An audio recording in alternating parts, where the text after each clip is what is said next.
Yo, yo, yo, what's up, everybody? Thank you for tuning in to yet again another fantastic comic book creator interview. It's your Cape Crusader Cody, and we're keeping it geekly with our new guest, David Pepose. We're here to break down Space Ghost issue 1, which is in stores May 1st, if I'm not mistaken, correct? Yep, that's it.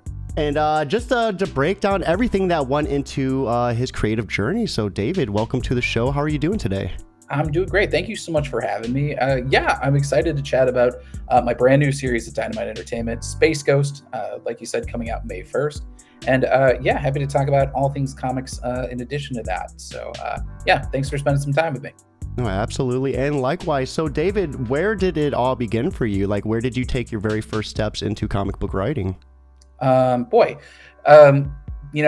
journey was really it was a long zigzag. I've been doing I've been knocking on the door of writing comics almost 20 years. That makes me age just saying that. I'm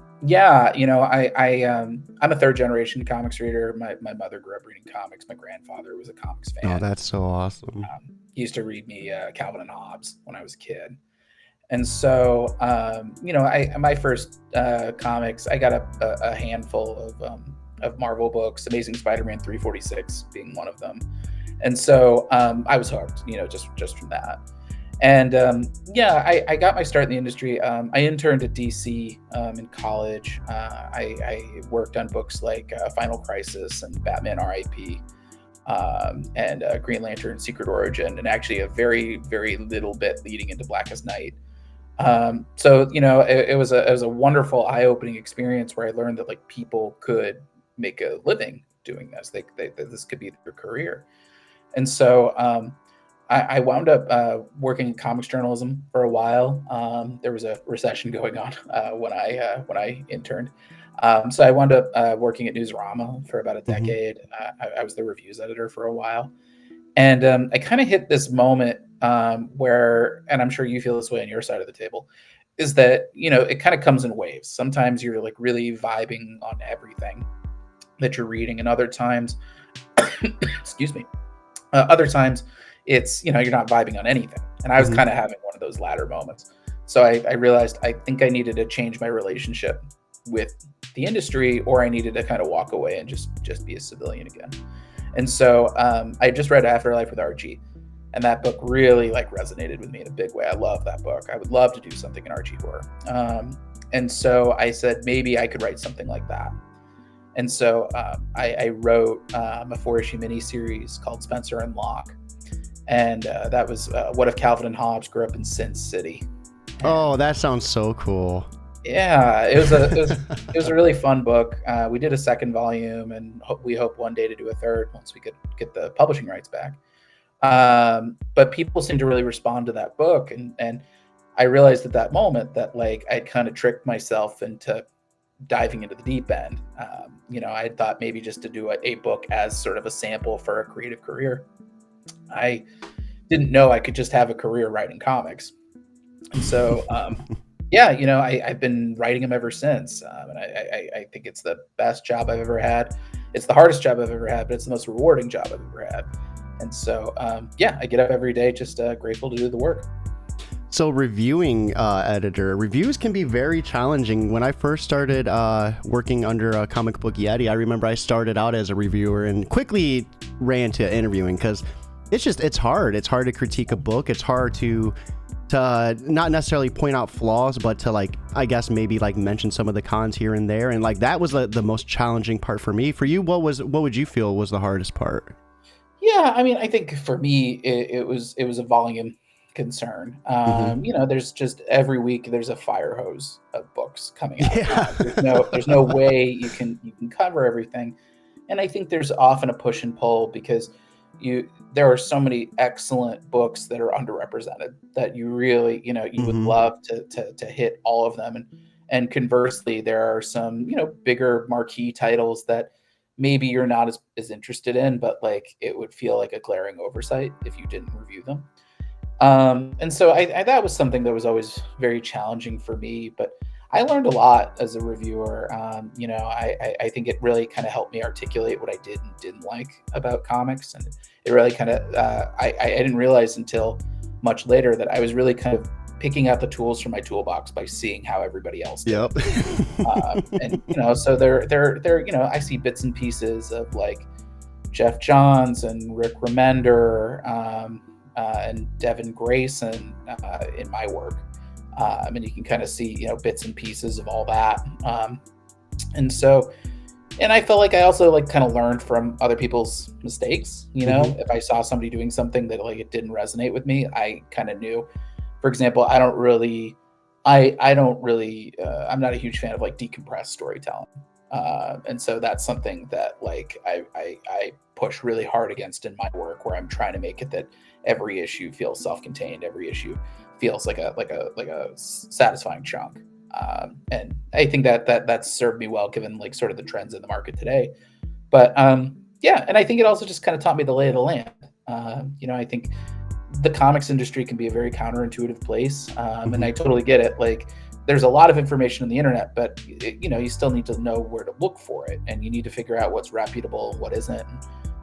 So being a part of that scene, and dipping my toes into the interview side of the pool as well. I did process interviews with people like Rick Remender and Greg Pak and Nick Spencer, and a bunch of Marjorie Liu and a few other names, just to name drop. But I learned a lot out of all that, about like the process of learning how to write, and that you're allowed to kind of suck when you're teaching yourself how to write. That like nobody really starts off going 0 to 60, and anybody who does is lucky. And that was like a big light bulb moment. So I always thank Greg Pak for telling me that every time I see him.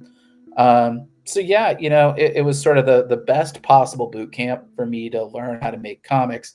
I had years of experience under my belt, and that was just enough for me to like barely get my first book over the finish line. I think that's the thing about journalism that maybe is like a double-edged sword, is that you can absorb all sorts of theory, but like it'll only take you so far. Like eventually you have to put rubber to the road. And so but yeah, I'm very grateful for my time in the comics journalism trenches. It really taught me a lot. It kind of kept me in the industry for a long time when I wasn't 100% sure what I wanted. So yeah, it kind of kept me in comics until I sort of took the very roundabout way of giving myself permission to take a shot at writing. I think I'm going to dive into doing reviews immediately after this interview now. I love the toolbox remark as well, because as an interviewer, I think this is like my 451st interview. And wow. Each interview is, with all sorts of creators. Each creator has their own story to tell. And I feel like you can learn a lot from every creator.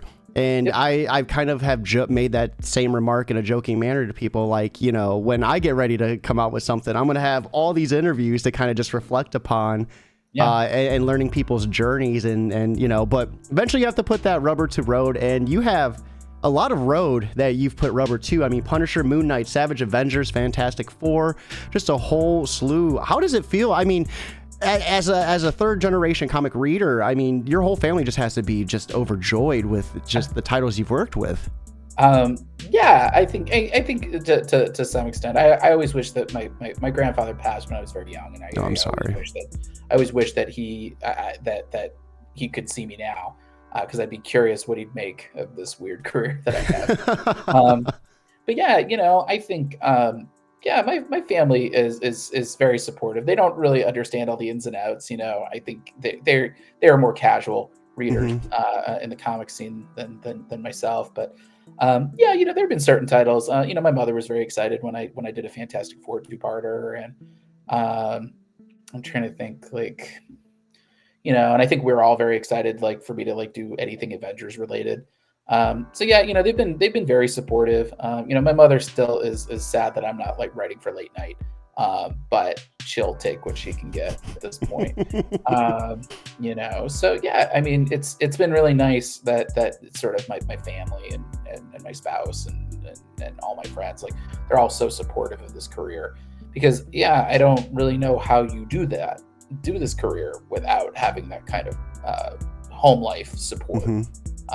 Because yeah, it takes a lot out of you. It's like I spend all day every day thinking of stuff. I'm working on finishing touches on an outline that I've been working on for a month and a half right now. And like my poor fiance has to like hear me talking about it all the time, where I'm sort of working these pieces out loud.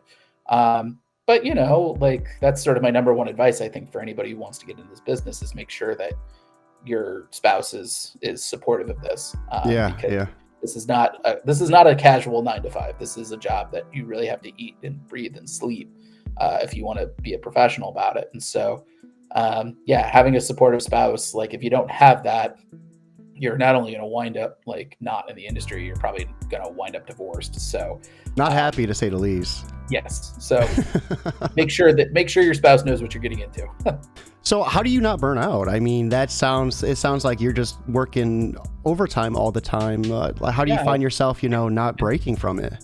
Oh, that's a good question. I'll let you know when I figure it out. No, I think some of it is just, being deliberate about, like, every Friday I unplug. Mm-hmm. I don't, I know that I need to have that evening just to decompress, just to not have to think about work, just to kind of spend some time, with my fiance and just like hanging out.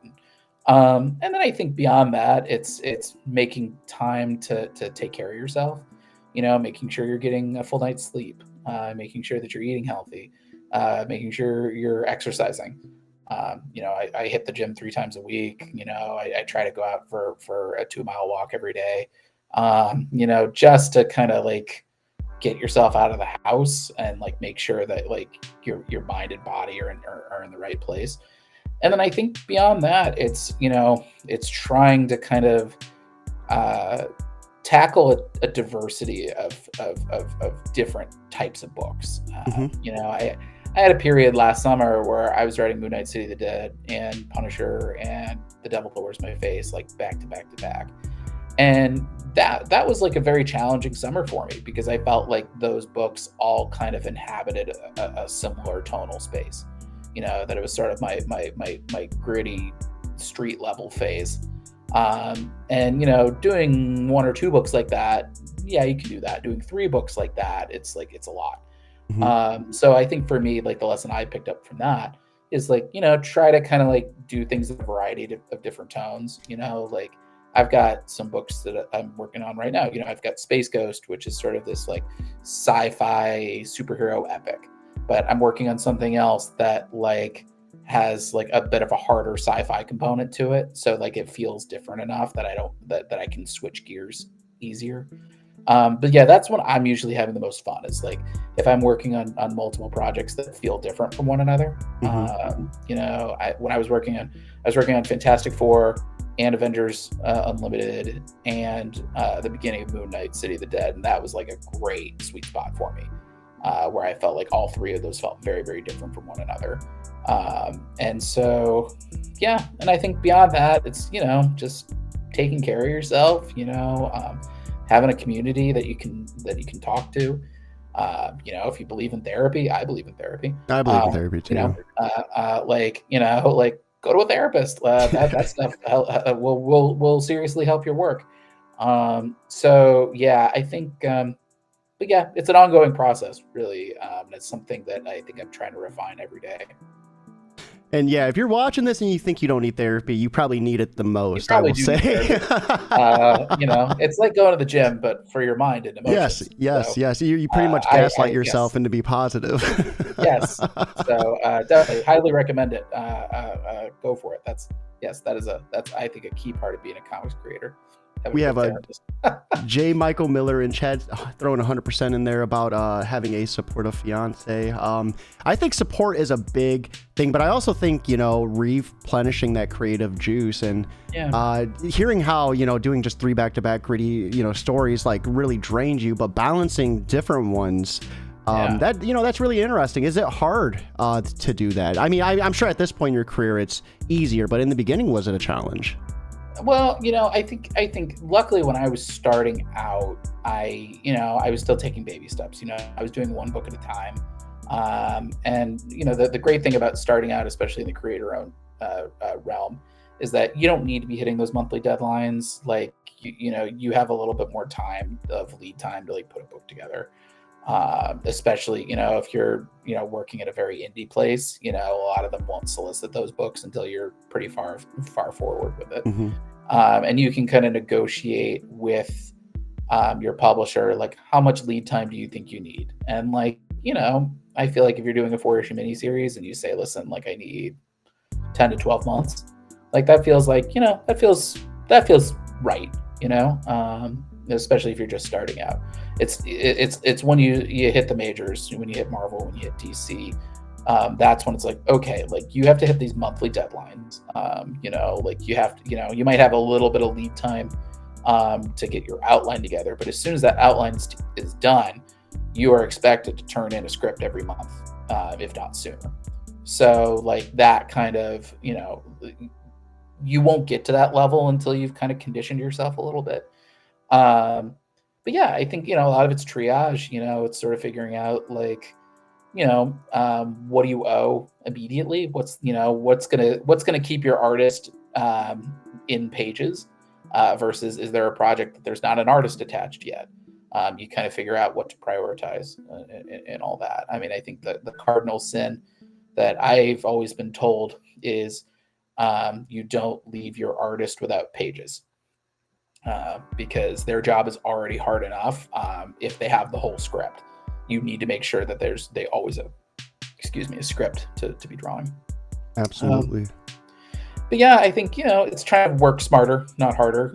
Like I think for me, I do a lot of my work is very influenced by pop culture. And so like whenever I'm starting out working on a script, I tend to kind of take what I would consider to be comp titles for the thing that I'm working on, like The Devil That Wears My Face is my horror book at Mad Cave, and that's Face Off meets The Exorcist, and so like, okay, I'm gonna watch Face Off, always a good time to watch Face Off. Yeah, or I'm gonna watch a bunch of demonic possession movies, and I'm gonna take notes and all that. It's sort of it's not like the full-blown mental intensity of writing a script, but like you're paying attention, you're taking notes. And so you kind of make your downtime your research time. So yeah, I mean, it's always an ongoing process. I mean, the thing that I always kick myself is I wish I was faster. Like I think I write a script at like a professional like speed, but things like the outlining of it all, I always sort of like, oh, does it take this long for anybody else? Mercifully, my editors always seem to be happy with the end product. So I still have work. But yeah, I think anybody who thinks that they've got their process all the way figured out, I don't know. I think that's not me. I think that is part of the career, is that you're constantly refining the process and you're constantly sort of reassessing your skill level and your ambition and trying to figure out like, how does your reach not exceed your grasp? Yeah, I think that's just kind of part of being a creative person. So, yeah, I wish there was a better answer. No, you're good. You're good. That is the true never-ending battle in comics, is learning how to make comics. Anytime we can talk about Face Off, I feel like it's a good show. So were you Team John or Team Nick? Honestly, as soon as the switchover happens, I'm John Travolta. I think he's just like chewing on the scenery. I like yeah. like John Travolta playing Nicolas Cage. That's great. I like that movie a lot. Nicolas Cage playing the straight man for like most of it is like kind of a weird, a change of pace. But you know what? They pull it off magnificently. So I shine on, you crazy diamond. I loved the scene in particular where the child's wearing like the headphones and there's just like a full-blown like gun blast going on like right behind him. That's John Woo for you. Love that movie. So it was nice to be able to kind of do a book that was certainly inspired by it. That's awesome. We have Paul Buemeister, and I'm sorry if I mispronounced that last name, yelling Space Ghost in chat, and that brings us what we're here to talk about today. Let me go ahead and pull up the link to get this pre-ordered. Guys, make sure you check it out right here. And if you're unable to pre-order, put it on Twitter and Facebook. Word of mouth is 100% free. Costs nothing to share that link. So we were talking backstage, and I was pleasantly surprised to find out that Space Ghost has been around since the 1960s. It's even been in DC Comics too. First appearance, Cartoon Network Presents issue 2. I thought it was just coast to coast. I thought Space Ghost was a TV talk show host, and he is a badass cosmic vigilante. I mean, how does it feel to be taking on this, position writing for Space Ghost? It's been a really wonderful assignment. I'd say Space Ghost is one of my favorite books that I've ever written. I think, like you, I grew up with Space Ghost coast to coast, and so for a long time that was my only knowledge of the character. And it wasn't until my internship at DC that I learned about creators like Alex Toth and his legacy, and as the creator of Space Ghost, and realized that Space Ghost had these like super heroic roots. That show came out in 1966. It was right on the heels of Adam West's Batman. Everybody was trying to kind of capitalize on that trend.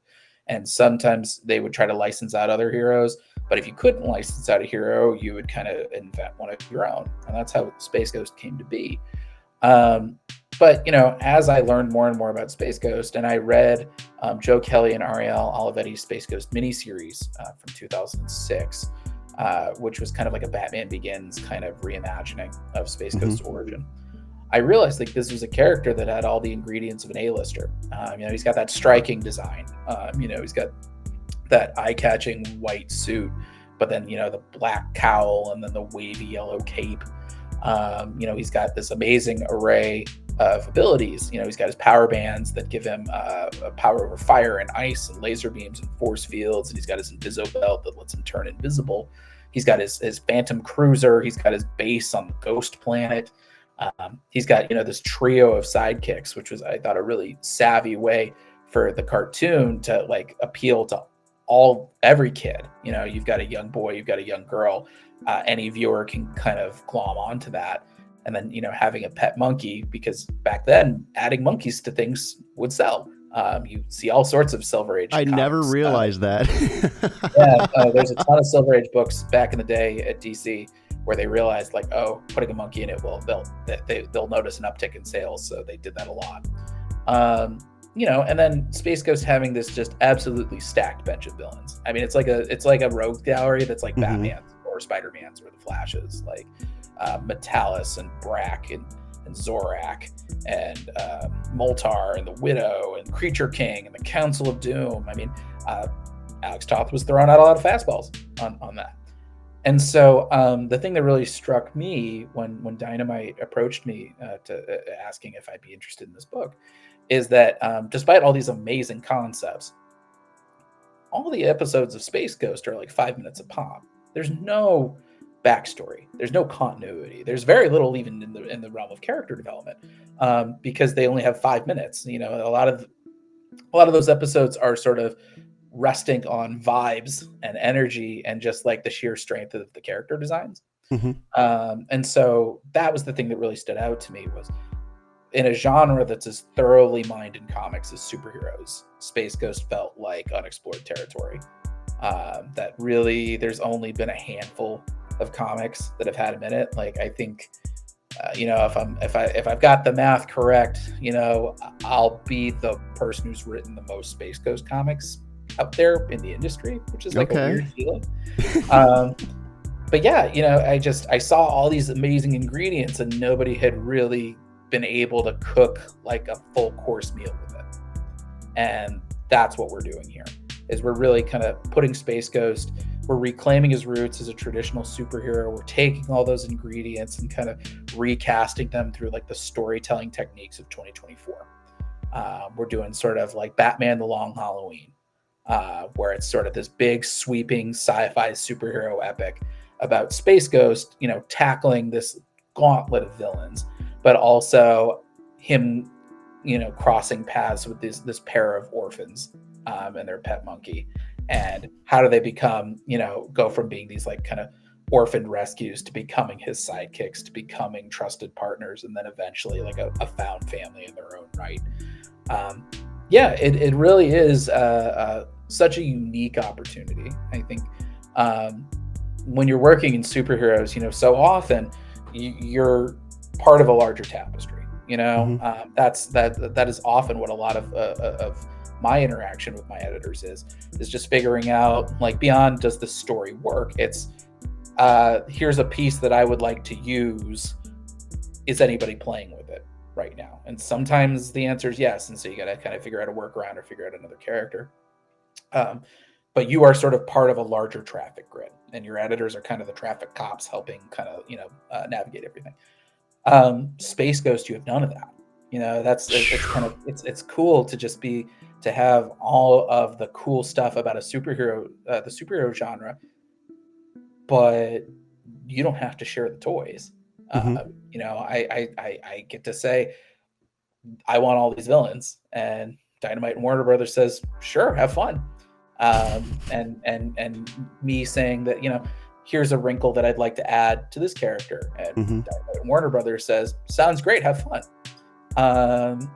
Even being able to kind of have a long-term emotional arc for each of these characters, and really kind of allowing them to develop and grow and change over the course of our run. Space Ghost is not, I know it's easy to have a shorthand of calling him Space Batman, but he's not Batman. Batman has to survive across 600 issues, or however many issues that they're at right now. Space Ghost does not need to be built that way. And so that's really cool that we're able to kind of like take these characters and watch them grow and like actually enact some change to them. And so, yeah, it's been a really unique opportunity, and I've been having so much fun with it. So is there like any, I guess, like, do you feel any pressure? Like, you have such a whole massive universe. Do you feel like pressure, like where to dive, where to begin?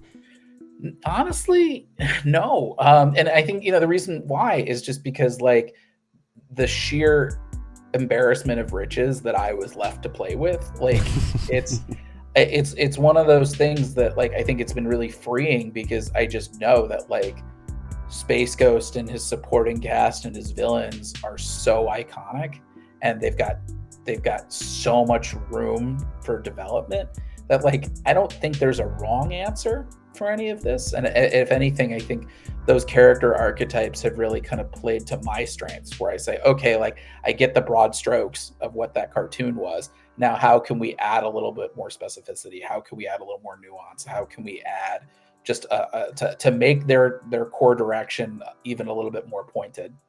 And so, yeah, I mean, it's just one of those things when you're given these kind of quality ingredients to play with, and the fact that, for many of these characters, they haven't really been played with since 1966, Coast to Coast notwithstanding. Although I Coast to Coast was considered a sequel to the 1966 run, and so I always say that, like, if we get enough issues in this run, maybe we can talk about Space Ghost becoming a TV host down the line. That would be awesome. I that's not where Space Ghost is. When our story begins, and so like the fact that like, yeah, like nobody's really done anything with these characters, but they're still so timeless. I don't feel so much pressure as I just feel excitement. Like it's this is the kind of book that really kind of lets me play with a lot of different genres and a lot of different tones and a lot of different influences, and it all still feels organic. And there's not a lot of characters that you can do that with. I mean, even a character like Batman, he's had adventures with the Justice League, of course. He's traditionally a street level character. His villains are only elevated to a certain degree. Having Space Ghost, where he's got the best parts of the superhero genre, but the best parts of like the space opera genre and the sci-fi genre, you can really tell a lot of stories, and they all fit. And so, yeah, it's been the kind of superhero book I've always wanted to write, and the fact that Dynamite and Warner Brothers have been so generous with our runway. I currently have 12 issues in an annual planned. And there's room to expand it if the demand is there. I do have a couple of like little mini adventures kind of in my back pocket in case we need to like, if we get more space. Hmm. But yeah, having that kind of long runway, I've never been given a runway like that in comics. I think the longest runway I've ever been guaranteed before that was 10 issues on Savage Avengers. And that was almost a one-off. I mean, everything else I've been offered since then has been between 4 and 6 issues. So to get 13 and to have like a really cool overarching plan with that, with like a distinct beginning, middle, and end, with room to grow it. Yeah, that's really cool. And that's something that I don't think is offered very much in this industry. So it really is kind of like it's a perfect storm of excellent conditions. Yeah. To mix my metaphors a bit. But yeah, it's made this book such a treat to work on. And I really do think that this is some of the best work of my career, particularly in the superhero space.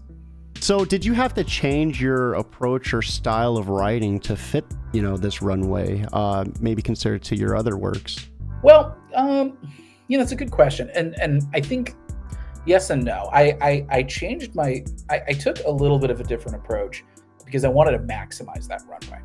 Because like we've been talking about since the very beginning, there's a whole generation of people who do not know who Space Ghost is, or they don't know who he is outside of being, this sort of surreal talk show host from Coast to Coast. But our mission statement from the jump, and one that Warner Brothers and Dynamite were fully on board with, and was we want to reclaim his roots. We want to bring him back to that superhero sphere. And so for me, I looked to a lot of books that I was really enjoying at Marvel. Books like Ryan North's Fantastic Four, Steve Orlando's Scarlet Witch, Jed MacKay on the flagship Moon Knight title, and even to what I did to a lesser extent in my Punisher miniseries. The thing that those 4 books all have in common is that they're primarily done-in-one adventures. And so that actually wound up becoming kind of my through line for this book, is that our series is predominantly done-in-one adventures. That way every month you're going to get like a satisfying beginning, middle, and end. And satisfying chunks, self-contained. And that way, the handful of times that we do a two-parter, because I learned the power of a two-parter on Fantastic Four, it means we sort of reclaimed the power of the cliffhanger. That if it says to be continued at the end, like that Space Ghost is in dire straits, that he's like facing against one of his most dangerous enemies, and he's going to have to fight twice as hard to fight his way out. But yeah, I think, we're doing primarily done-in-one adventures, and that allows us to kind of rack up adventures with Space Ghost quickly, because I think that's the best way for readers to get to know him as a character, is that they will follow him on these various adventures where he's fighting a different villain every month, but also seeing how his dynamic with Jan and Jace evolve on a month-to-month basis. Because I think that's a really core part of the series to me. I think those sidekicks are I think a core element that makes Space Ghost different from somebody like Batman.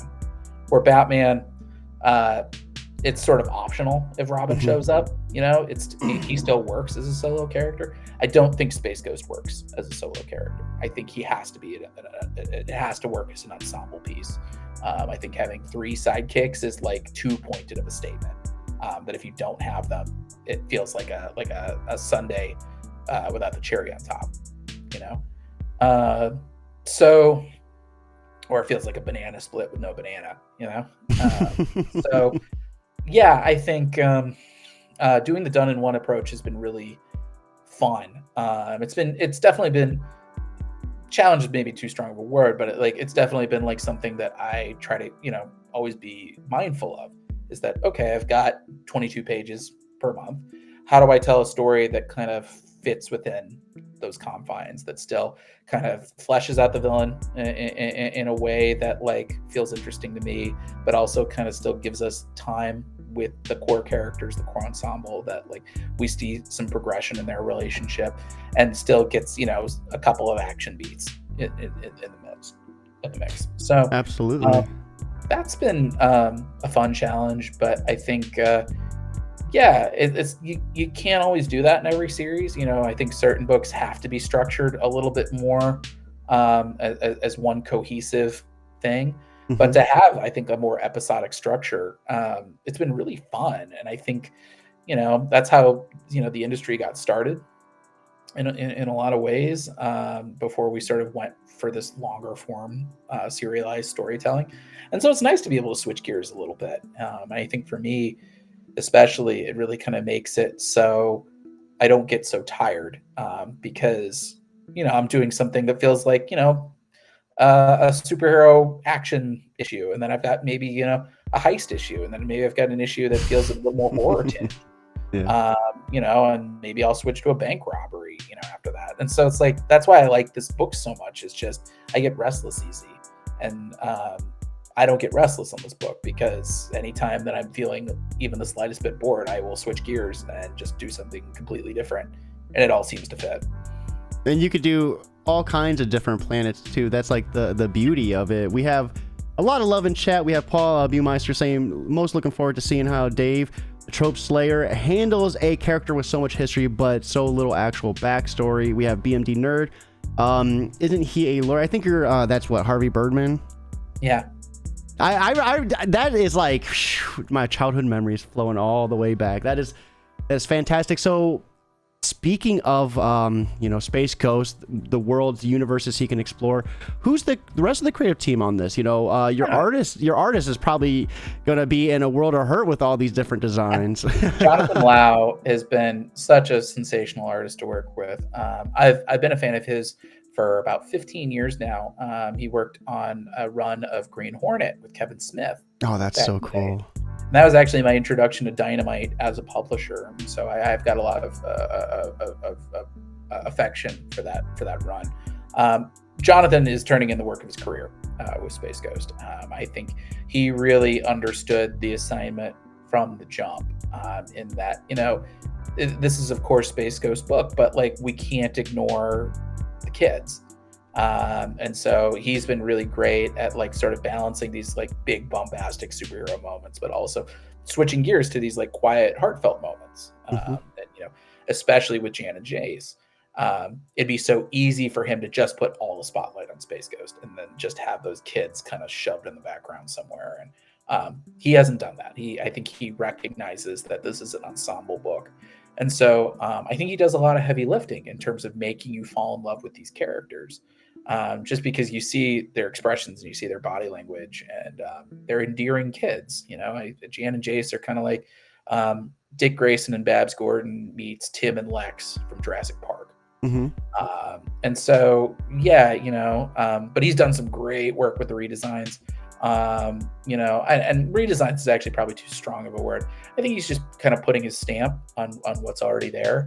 Like you can see, it's not a spoiler because it's out there in the world. Like, Brack, his design on Brack was really cool, where instead of it kind of being like this mask on Brack's face, it's actually like, this is just his face. Mm-hmm. Like that's just the alien species that he is. He did a really great, subtle but beautiful update on the Widow. It was another character from the Council of Doom, and he actually just showed me his design on Zorak, and like my jaw dropped. I think readers are going to be pleasantly surprised when they see kind of like Jonathan's take on Zorak. I think it really speaks to the character in a really cool way that really like amps him up as like a dire threat to Space Ghost. So he delivers the goods, and I think him teaming up. He had brought our colorist Andrew Dahlhaus to the book. They've worked together in the past, and I actually worked with Andrew very, very briefly last year on a Miles Morales short. That's a lot of fun. He adds so much energy to the mix, and I think like that's really important. I mean, I think Space Ghost as a cartoon was a very colorful cartoon, and so being able to take that same kind of energy, but like putting it through like the lens of 2024, that's no mean feat, and so, or no small feat. So I think Andrew and Jonathan are a real dream team, and then Taylor Esposito on letters. He's a wonderful guy. I owe Taylor my career. He introduced me to my very first colorist, the late Jason Smith, And so it's kind of been a wonder that in 7 years, Taylor and I had never worked on anything together in the direct market. All we'd worked on previously was like a 2-page anthology that actually hasn't seen the light of day yet. So it's nice to be like actually tag teaming with him on a book like this. And yeah, I just think the whole team seems very enthusiastic, about the book. And I think that's really, it creates a nice self-sustaining cycle where we're all kind of trying to one up each other a little bit. And yeah, just seeing, I mean, I just saw inks on issue 3 recently.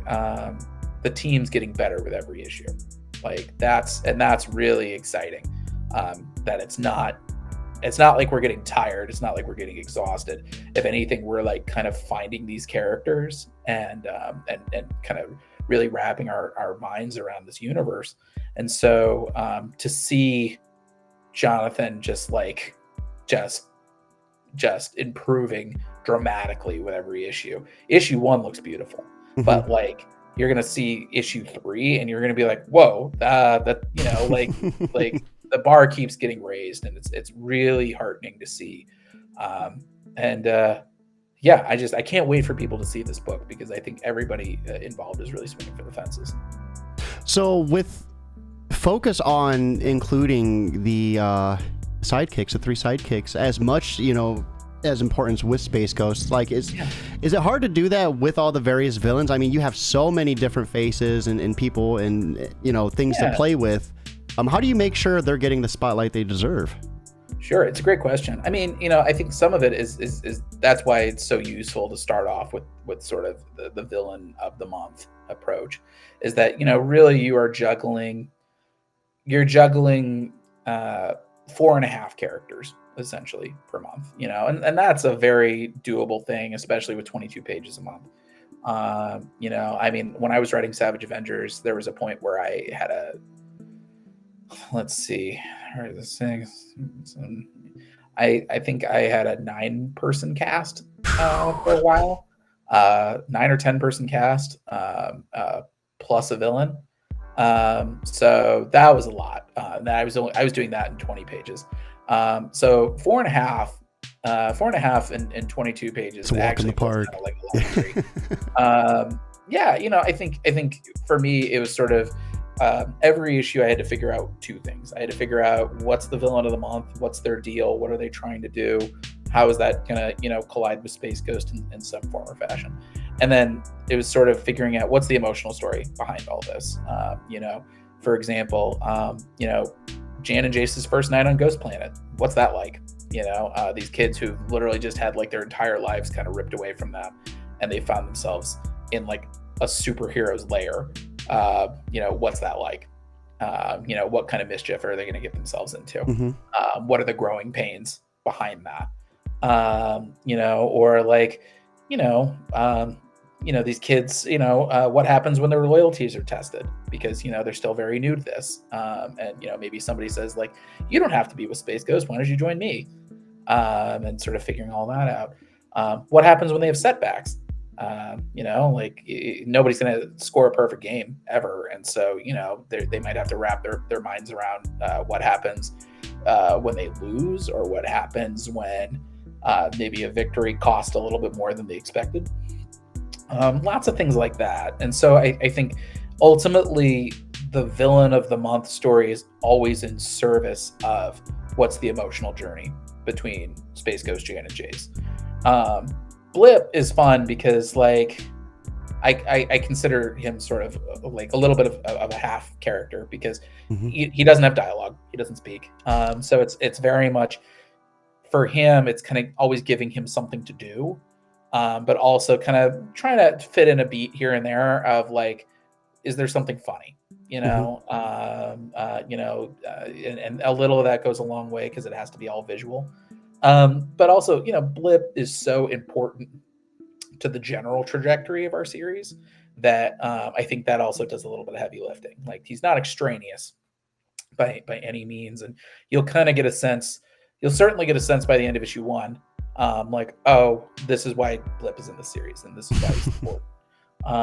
So Yeah, I think no. I mean, having juggled bigger casts before, this actually feels like a real easy, sweet spot where it's not as. I think when you're doing single character books, you have to really kind of like really zero in on that character, and for me, that can be a little overwhelming because you have 20 to 22 pages a month to clear through, and you're just like, oh, okay, well, like that's all I've got. I don't, how do I find somebody to bounce this character off of? If it's just, I think that was my biggest challenge on Punisher, was it's just Punisher. He's got his his person in the chair, and he's got a police officer or a pair of police officers trying to track him down, but it's really just Punisher fighting whatever villain or villains of the month, and that was certainly a big challenge for me. But I think having an ensemble book, it's really nice because you get to have characters like playing off of each other, and so having 4 voices usually, 4.5 voices kind of all bouncing off one another, that's like plenty of permutations for me, that like if I ever find myself stuck in a rut, it's kind of figuring out like, okay, who can I throw this character up against, and usually those kind of sparks start flying, and that gets me through the script. I really love seeing how your gears turn. It is very, very like rejuvenating. We have Paul saying Espinito is a musician among letters. Yeah, every time I interview an indie creator or anyone, a lot of people from the big two, I always hear Taylor's name getting brought up. He's magic with lettering, absolutely. So real quick, for everyone that is watching, right here is a link to pre-order. This book is dropping in stores May 1st. When is the final cutoff? So we actually just hit final order cutoff, but you can still keep ordering. Okay. You can still order books. Yeah, tell your local comic shop you want them to order you issue 1.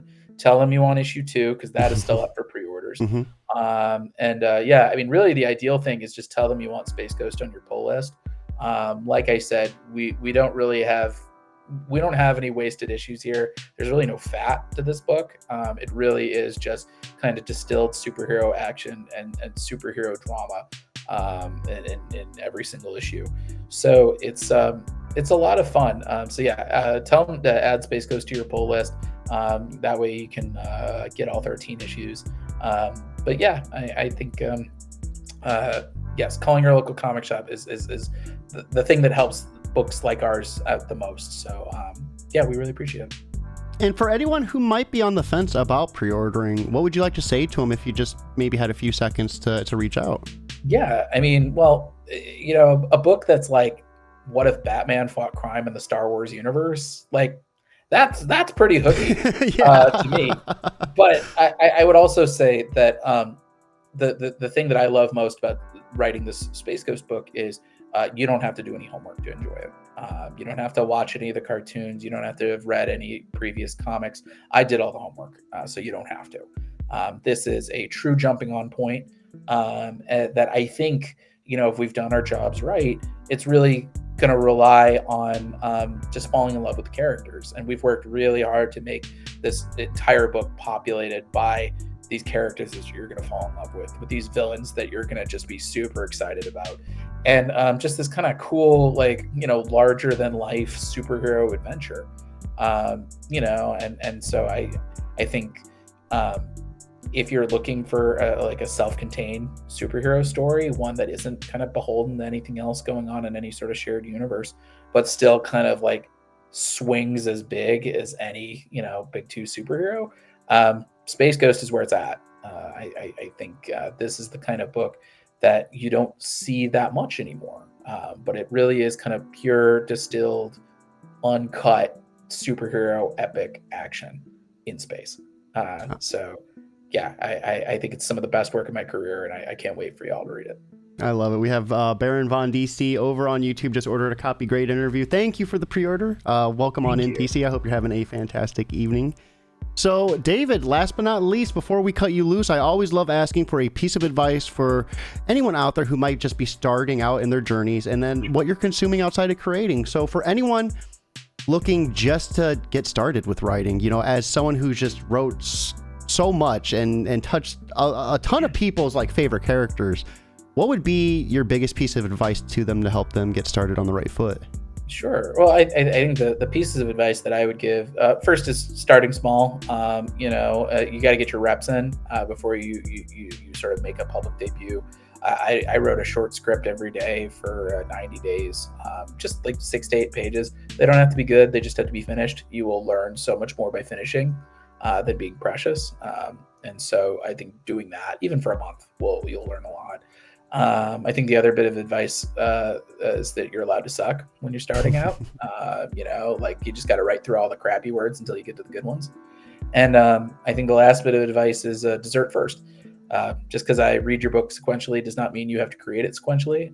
I write things out of order all the time.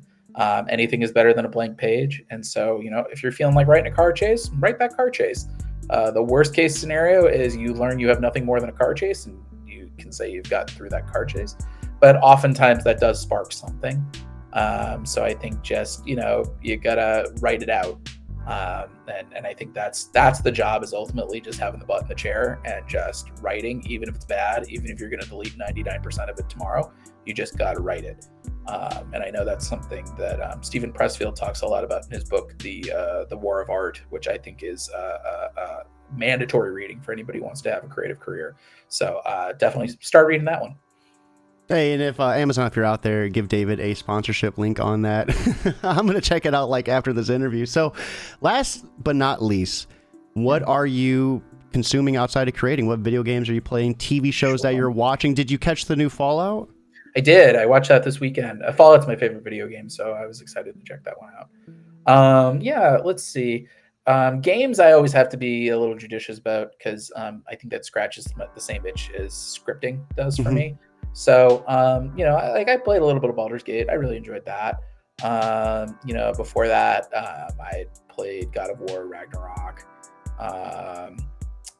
Fallout. I love Fallout 4, but I had to promise myself to stop playing it because otherwise I would never write another script. I think, TV shows. I just watched Fallout. Mr. and Mrs. Smith, I thought was really great. I'm trying to think. I'm really excited to see Monkey Man. I haven't seen that. Oh, yeah, that looks good. About it. And then comics, I'm reading all sorts of comics. I read a whole bunch this morning. I read Batman Off-World, which is terrific. Tom King of Wonder Woman is spectacular. The new Daredevil run is really great. I think it's really underrated. All the X-Men stuff. I think, the Krakoa age got me through the pandemic. Erica Schultz did Rat City over at Image. It was sort of like a Spawn 2099. This is kind of the best way to describe it. I think it's stellar. There are a bunch of other books that, I actually wrote this down because I thought somebody was going to ask me this question. I came prepared. Yeah, I came prepared, except I didn't have it open. Fantastic Four, Ryan North. Steve Orlando is crushing it on Scarlet Witch, particularly this Scarlet Witch and Quicksilver miniseries. And Vengeance of the Moon Knight. Jed's got some real cool stuff cooking on that. Lots and lots of fun books out there. The Alan Scott book is actually also spectacular. There's a lot of cool stuff out there. Go to your comic shop. There's lots of cool stuff out there. If you don't know, ask your comic shop owner. They will give you a whole bunch of cool stuff. And tell them you want Space Ghost. Put that on your pull list immediately. Right here is the link to do so. Speaking of Steve Orlando, I'm interviewing him for Comic Book Yeti for his work on Silver Vessels, which just dropped not too long ago. It's a huge read, though. I think 170 pages, and I'm like halfway through, and it's like, father of 3, working full time, running this. It's like, I don't know where I have the time. I get that feeling. Well, Steve is a wonderfully talented creator and just a stellar person as well. Yeah, absolutely. Steve, when I started at Marvel and I went to my first Marvel party at New York Comic Con, and I was so nervous because they hadn't announced my book yet. And Steve was the one who like brought me over to the group, and he's that's so vouched for cool. me and said he's cool, he's one of us. So I have a lot of affection for Steve Orlando, and yes, he is a relentlessly talented creator. So you should definitely check out the Silver Vessel. You should definitely check out Scarlet Witch, and all the other cool stuff that Steve's doing. That's so awesome. Well, with that being said, guys, it is time for us to wrap up. I hope you all have a fantastic new comic book day. Most importantly, though, keep it geekly.